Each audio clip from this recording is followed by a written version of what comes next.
আলহামদুলিল্লাহ এক্সপোর্ট যাকে বলা হয় দেশের বাইরে রপ্তানি। আসসালামু আলাইকুম।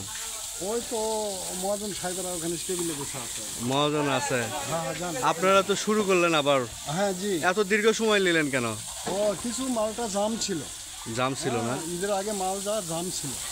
ওটা ক্লিয়ার করলেন? হ্যাঁ ক্লিয়ার হওয়ার পর এখন আমাদের লাগারে মাল যাবে। এখন কাল প্রতিনিয়ত যাবে, পরদিন যাবে। প্রতিনিয়ত যাবে না? প্রতিনিয়ত একদিন পর পর যাতে থাকে। তো আবার শুরু করলেন। আচ্ছা, এই আলুগুলো আপনার কি হাট বাজার থেকে সংগ্রহ করলেন না? হ্যাঁ কিছু আজকের এটা বাজার থেকে সংগ্রহ করছি, আর কালকে যেটা ঢুকবো এটা স্টোর থেকে। স্টোর থেকেও বের করতেছেন? হ্যাঁ মানে শর্ট পলে স্টোর থেকে এটা কুড়িয়ে করছি। আর যতদূর সম্ভব বাজার থেকে নেওয়ার চেষ্টা করুন। হ্যাঁ বাজার যতক্ষণ আছে বাজারে আমরা কিনে আটা করি। আজকে বাজার থেকে কত করে কিনছেন?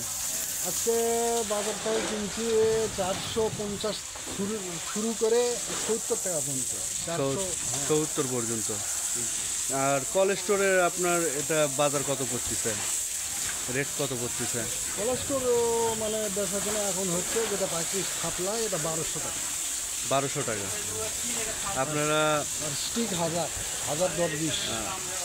বাজারে কেমন এখনো কি চাপ আছে? হ্যাঁ আমদানি বেশি? আমদানি আছে, পর্যাপ্ত চাপ আছে। পর্যাপ্ত আছে না? এই কোল্ড স্টোরে আপনাদের আলু সংরক্ষণ নাকি আপনারা কিনেন? না আবার সংরক্ষণ করা আছে। সংরক্ষণ করা আছে। কত বস্তা সংরক্ষণ করছেন? সংরক্ষণ করা আছে 30,000-এর মতো। ও, এই 30,000 শেষ হলে আপনারা কিনবেন? হ্যাঁ আপনাদের আনুমানিক প্রতিদিন যদি এক্সপোর্ট মানে রপ্তানির জন্য ব্যবহার করা হয় কত বস্তা বের হতে পারে? আমাদের একদিন পর পর বের হবে 450 বস্তা। 450 বস্তা? একদিন পর। এই 450 করে বস্তা বের করলে পরে আপনার সপ্তাহে পড়তেছে 1600 বস্তা। হ্যাঁ প্রায় সপ্তাহে 1600 বস্তা বের হলে পরে আপনাদের তো বেশি দিন ব্যবহার করতে পারবেন না তাহলে? না মাস দুয়েক নিতে হবে, বাইরে থেকে কিনতে হবে। হ্যাঁ জি। তো ধন্যবাদ আপনাদেরকে, অসংখ্য ধন্যবাদ। আপনারা যে আমাদের একাই যাচ্ছে, আরো যাচ্ছে। এটা দুবাইয়ের মাল হচ্ছে। এটা দুবাই যাবে? হ্যাঁ এটা দুবাই যাচ্ছে। মালয়েশিয়া যাবেন না? হ্যাঁ কালকে মালয়েশিয়ারটা হবে। মালয়েশিয়া, দুবাই, সৌদি আরব, হ্যাঁ এই 3টা দেশে আপনারা পাঠান। হ্যাঁ ধন্যবাদ। আপনারা দেখতে পাচ্ছেন যে আবারও শুরু হয়েছে কোল্ড স্টোর থেকে আলু বের হওয়া। আর এটা যে হাট এবং কোল্ড স্টোরে 2টা আলুই আছে, এখান থেকে আলু যাবে মালয়েশিয়া, সৌদি আরব এবং দুবাই। এনাদের সংরক্ষিত 30,000 বস্তার মধ্যে প্রতি সপ্তাহে 16 থেকে 1700 বস্তা বের হবে। তাহলে এনাদেরকেও বাজারে কোল্ড স্টোরের বাজার থেকে আলু সংরক্ষণ করতে হবে।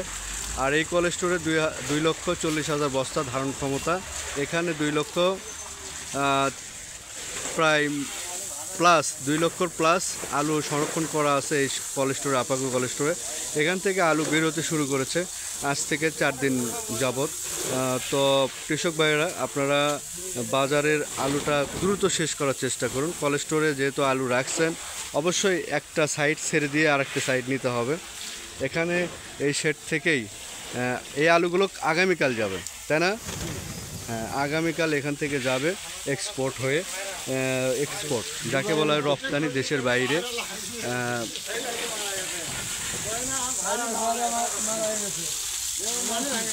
মুরব্বী, কাজ তো আবার শুরু হয়ে গেল। আপনি কে এত খুশি না বেজার বাবা?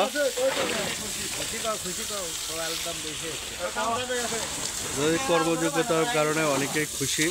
এই আলুগুলো দেশের বাইরে যাচ্ছে, তারা প্রতিনিয়ত এখানে কাজ করবে এখন, প্রতিদিন নিয়মিত।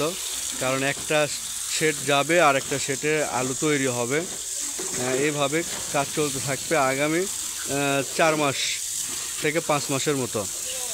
আর একটা কথা আপনাদের কৃষকদের বলতে চাই, আপনারা যদি আলুর মূল্যটা পেতে চান, অবশ্যই অগ্রিম আলু চাষাবাদ শুরু করবেন না এই বছর, অন্তপক্ষে আগুর আলুর চাষ করবেন না। তাহলে আপনাদের কোল্ড স্টোরের আলুগুলো সম্পূর্ণ বের হওয়ার সম্ভাবনা থাকবে।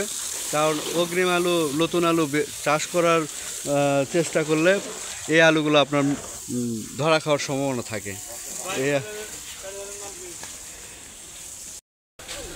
প্রতিনিয়ত দুবাই, সৌদি আরব এবং মালয়েশিয়া এখান থেকে যাবে। এটা বিশাল একটা সুসংবাদ কৃষকদের জন্য যে বাংলাদেশ থেকে যে পরিমাণে আলু যাচ্ছে, আবারও কর্মযোগ্যতা শুরু হলো আলু যাওয়ার। অসংখ্য ধন্যবাদ জানাই এই এক্সপোর্ট কোম্পানিকে যারা দেশের বাইরে আলু রপ্তানি করে থাকে।